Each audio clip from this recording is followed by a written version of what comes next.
हाँ,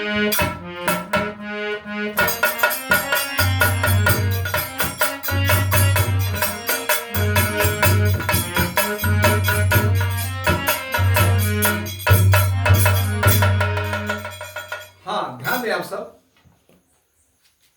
general official channel की ओर से आप एक छोटा सा भजन सुने।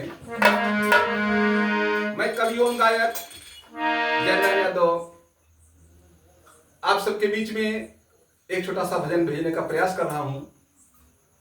पसंद आए चैनल को लाइक करें, सब्सक्राइब करें, शेयर करें, कमेंट जरूर करें, जिससे हमें पता चले कि क्या सुधार करना है।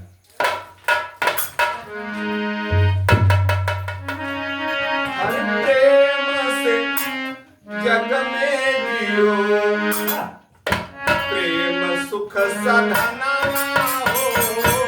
प्रेम से जग में जियो, प्रेम सुख साधना हो।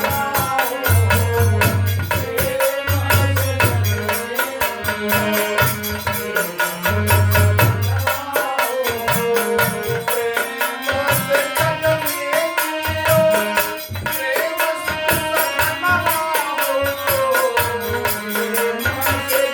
में जियो।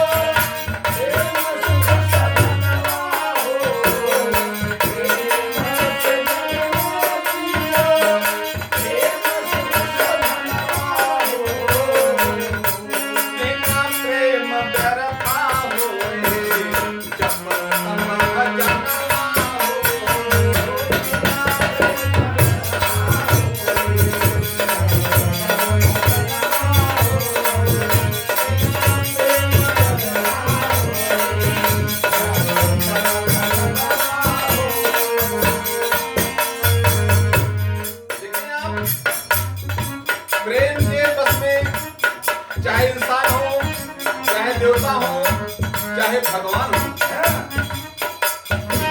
संस्कृत में एक श्लोक कहा गया है, प्रिय वाक्य प्रदान सर्वे तुष्यंत जंतवः तस्मात् तदेव वक्तव्यम वचने का धर्मता। प्रिय वाणी बोलने से संसार के सभी जीव जंतु प्रसन्न रहते हैं, इसलिए वैसा ही बोलना चाहिए। वाणी में क्या दृढ़ता है, क्या कंजूसी करना, इस श्लोक का अर्थ होगा। इसे कहना है, प्रेम के बस में जो भगवान हो। प्रेम के बस में जो भगवान हो। प्रेम के बस में जो भगवान प्रेम से ही भेजियो जंतु इंसान हो। प्रेम से ही भेजियो जंतु इंसान हो। प्रेम से ही भेजियो जंतु इंसान हो। अरे शुद्ध प्रेम, शुद्ध प्रेम का रूप है। अरे शुद्ध प्रेम ब्रह्म